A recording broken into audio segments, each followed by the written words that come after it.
Hai semuanya, Assalamualaikum, apa kabar? Semoga semua dalam keadaan sehat. Hari ini aku, Ratri Oktaviani, mau bikin kue lapis yang cantik banget. Kali ini aku bikin warnanya merah putih dan ini kue lapis tepung beras. Mau tahu gimana prosesnya? Yuk simak videonya sampai selesai.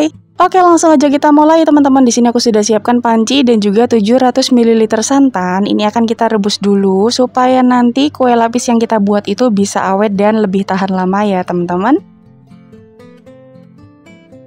Kita masak santannya sampai mendidih dan menggunakan api sedang sambil diaduk-aduk, dan di sini juga aku menambahkan 1 lembar daun pandan supaya nanti ada aroma wanginya ya. Nah, setelah santannya mendidih seperti ini, jangan sampai pecah ya teman-teman, terus diaduk. Kalau sudah, kita matikan dulu apinya dan ini akan kita biarkan santannya sampai dia suhu ruang. Lalu kita siapkan mangkok bersih dan juga masukkan tepung beras. Di sini aku pakai 150 gram. Ada tepung tapioka 75 gram. Kemudian gula pasir di sini aku pakai 180 gram. Tambahkan dengan 1 saset vanili atau kurang lebih sekitar 1/4 sendok teh. Dan ada garam setengah sendok teh ya teman-teman. Kemudian bahan kering ini kita aduk dulu supaya tercampur rata. Setelah bahan keringnya tercampur rata, kita masukkan santannya dengan takaran 650 ml. Jadi tadi santannya yang kita rebus itu takarannya 700 ml. Otomatis ketika direbus dia mengalami penyusutan, pokoknya nanti totalnya jadi 650 ml. Kita masukkan secara bertahap, kita aduk dulu sampai gulanya larut. Setelah gulanya larut, kita masukkan sisa santannya dan diaduk kembali.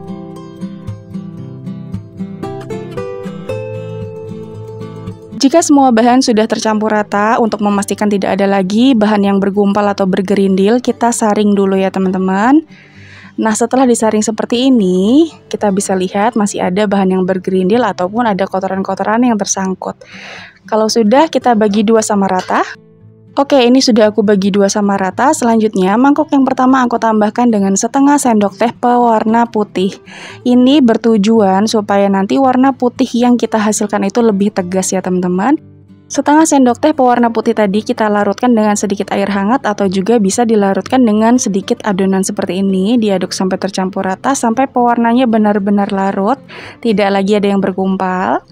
Kalau sudah, kita aduk lagi. Nah, untuk mangkok yang satunya, di sini aku kasih dengan pasta red velvet. Kalau misalnya teman-teman nggak ada, boleh diganti dengan pewarna makanan warna merah cabai ataupun juga dengan warna lainnya ya. Kemudian ini aku taruh sekitar 1 sendok makan, diaduk lagi sampai tercampur rata. Nah, selanjutnya di sini aku sudah siapkan cetakan jasmine. Ini pakai yang size-nya kurang lebih sekitar 6,5 atau 7 cm diameternya. Dan diolesi dengan minyak supaya tidak lengket ya teman-teman. Adonan yang pertama aku pakai adonan berwarna putih dengan takaran setengah sendok makan seperti ini. Sebelum menuang ke atas cetakan wajib banget untuk diaduk ya teman-teman, karena bisa jadi tepung beras dan tepung tapioka yang tadi sudah kita buat itu mengendap di dasarnya. Jadi wajib banget untuk kita aduk. Kemudian kita tuang aja setengah sendok makan adonan berwarna putih ke atas cetakan seperti ini. Jadi dia nanti membuat motif di bagian pinggir dan juga di bagian titik tengah. Nah, kalau sudah, selanjutnya ini akan kita kukus teman-teman. Kita kukus menggunakan api sedang, jangan terlalu besar, jangan juga terlalu kecil. Pastikan air kukusannya sudah beruap banyak. Dan kita akan kukus kurang lebih sekitar 4 menit. Setelah 4 menit dikukus, kita buka kukusannya. Lalu kita aduk ya teman-teman. Ini untuk adonan yang kedua, itu adalah adonan berwarna merahnya. Untuk adonan selanjutnya di sini aku menggunakan sendok takar berukuran 1 sendok makan. Kita tuang ke dalam cetakan jasminnya. Jadi lapisan pertama tadi aku pakai setengah sendok makan dan lapisan selanjutnya diletakkan 1 sendok makan. Kita kukus lagi kurang lebih sekitar 4 menit sampai 5 menit teman-teman. Untuk tutup yang datar, teman-teman wajib melapisinya dengan kain bersih supaya uap airnya tidak menetes ke atas adonan ya.